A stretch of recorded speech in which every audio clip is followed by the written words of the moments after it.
We've received some great questions from you guys, so thanks very much. And I'm going to answer some today. But first of all, I want to introduce you to my beautiful Siberian Huskies.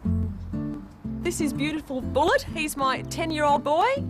Lovely brown and white boy with gorgeous blue eyes. This one here is Nikki, his sister. And this is Windy, and he's our piebald grey and white fellow. He's got an interesting story behind him, actually.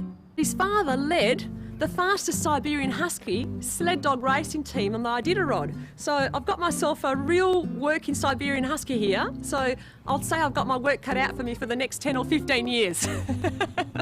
Good guys. Our first question is from Sarah Beltran in Coolbellup in Western Australia.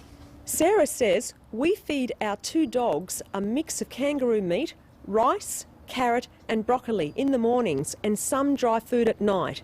Is this the right way to go? Great question, Sarah. There's a lot of different viewpoints on what to feed our dogs. Some people are told just to feed processed food because that's complete and balanced.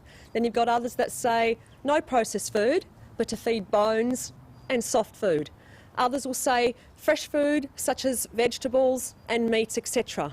Now, personally, I'm a fan of feeding variety. So yes, I do use some processed biscuits, but I'm a great fan of raw chicken wings, raw chicken carcass and raw meaty bones.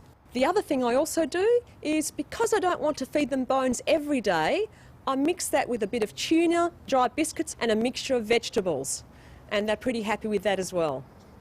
Our second question comes from an email from Neve. Neve asks, we have a new dog at home who goes to training school. The training teacher tells us to use a slip chain, but when we talk to other dog owners, they say use a harness. Which one should we use? This is your slip chain, or otherwise known as a choker chain or a correction collar.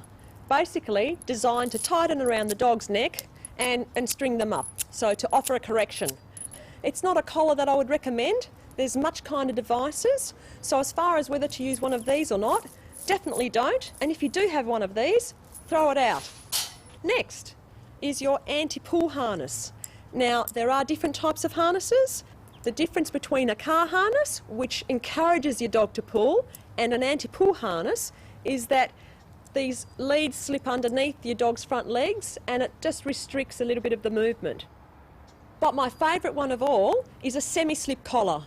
These collars are designed not to keep tightening around the neck, and I've just got a little semi-slip here of 6 centimetres, and you can put them on nice and snug around your dog's neck.